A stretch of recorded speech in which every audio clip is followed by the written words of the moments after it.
నమస్కారం మీడియా మిత్రులందరికీ మా సానా విద్యా నాయకులు సానా సతీష్ గారు మరి రెండోసారి రాజ్యసభ సభ్యులుగా ఏకగ్రంగా ఎన్నికైన సందర్భంగా మరి ఆయన్ని మొన్న 25వ తారీఖున పార్లమెంట్ లో ప్రమాణ స్వీకారం చేసిన తర్వాత మా కోనసీమ రమ్మని ఆయన కోరటం జరిగింది.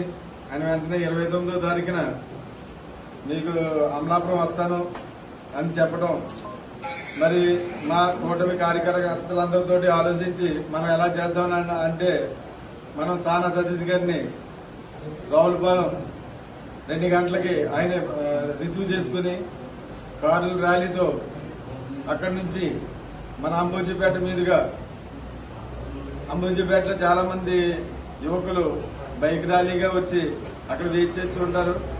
ఆ బైక్ ర్యాలీలో ఆయన ఓపెన్ టాప్ జీప్ ఎక్కించి అక్కడ నుంచి బైక్ ర్యాలీ ద్వారా మన ఈదరపల్లి మీదుగా, అలాగే గణేష్ స్తంభం నుంచి ఇలా నల్లవంతుల దగ్గరికి గల సత్యనారాయణ గార్డెన్స్ లో మరి ఆయనకి సన్మానం చేయడం జరుగుతుంది. దానికి కూటమి నాయకులందరూ వచ్చి మరి సన్మానం చేయడానికి చాలా ఉత్సాహంగా ఉన్నారు. అందరూ శుభాకాంక్షలు తెలిపి అనంతరం మరి అందరికీ డిన్నర్ కూడా ఏర్పాటు చేయడం జరిగింది. అలాగే మన కోనసీమ కూటమి నాయకులందరూ కూడా ఈ సత్కారానికి వచ్చి సత్కారం అయిన తర్వాత భోజనాలు చేసి వెళ్ళాలని క్షేమంగా ఇంటికి చేరుకోవాలని కోరుకుంటున్నాం.